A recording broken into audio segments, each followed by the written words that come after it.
I was thinking when we were talking about the multiverses, I've always had this thought, and I've never really thought about it because I guess we can never really know.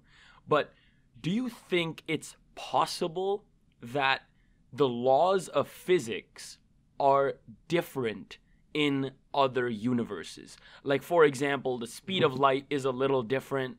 Maybe, you know, like the Lorentz transformation is not 1 over, but it's multiplied or something like that. I'm just Yep. like, Yep. is it? What From do you think?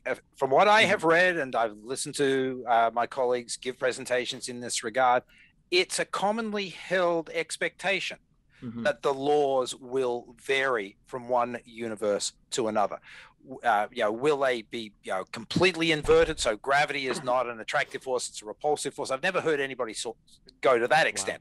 Wow. But in differing universes, will the laws of physics change subtly?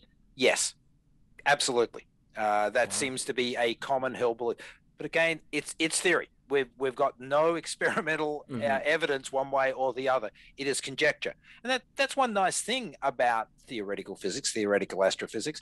You can play with just about every possible parameter to see what types of observational effects might be available to you. That is, in a sense, the strength of theoretical astrophysics. The fact that you are able to diversify your processing, play with your model to sort of wild extents to see what trends might exist, to see what observational evidence you might be able to bring to bear to help you understand whether or not you're on the right track or not. Sometimes I quip that, given enough variables, you can make black white and white black. I mean, it's it seems to me that my theoretical colleagues can turn anything into anything, but it's also the greatest strength of that type of reasoning. Mm-hmm. Yeah, I'd love to see an experiment that shows evidence of a multiverse. And if I had to take a guess, it would be with wormholes. And, we've never actually seen a wormhole. I can't remember ever seeing a publication about that. But I'm thinking that if we do somehow find like definite confirmation of like the ability to fold space-time and travel through, it would be like a revelation in the idea that we can travel through this other dimension, right, between two points in space-time. So you need to have a conversation with one of my colleagues up at York, Saeed Rastagu. He gave a presentation just this past Wednesday in our journal club, talking about black holes, wormholes, the direction of time, and all the sorts of stuff that I think you guys would just lap it up. I mean, after about half an hour, I was beginning to see, zeros and ones in ways that I just don't want to talk about.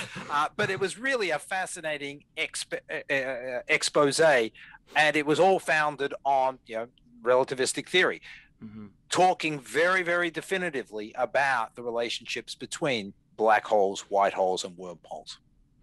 So pull him in, have a chat, go for broke. Yeah. Interestingly enough, I think about 10 days before Stephen Hawking died, he released a research paper that was claimed, or not claimed, but he basically, I guess that was the point of his research, I'm just going to read it out from here. Its final research paper suggests that our universe may be, suggests that our universe may be one of many similar to our own.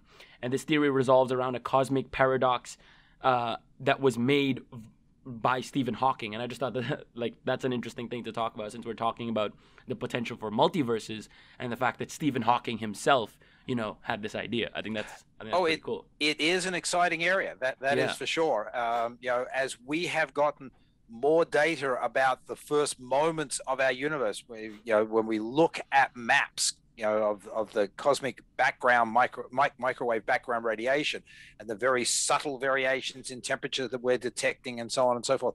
That experimental data is fueling a lot of revelations, if you will, or a lot of experimentation in the area of theoretical cosmology. And Steve Hawking, one of the most brilliant minds of all time. It's not a surprise that he was dabbling in that area as well.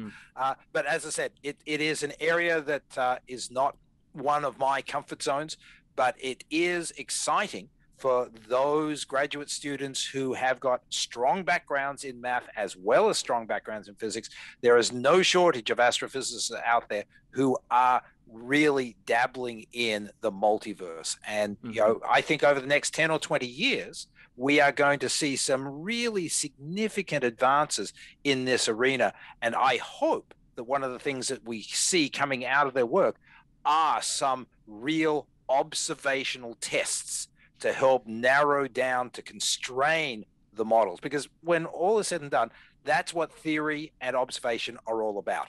We go out as observationalists to pick up the data to help constrain the theories. I mean, that's really what we're doing with the variable stars. You know, we're trying to constrain what's happening for the internal energy generation processes of these variable stars as they go through the instability gap on the Hertzsprung-Russell diagram. It's constraining the theory. What you guys are talking about is constraining theories on the grander scale of them all, you know, the universe or the universes. But we need to have observational tests to help our theoretical colleagues constrain their models. Otherwise, the variables are just, you know, completely, you know, from one end of the spectrum to the other. We need those observations to help them. And I think we're going to see that over the next 10 to 20 years.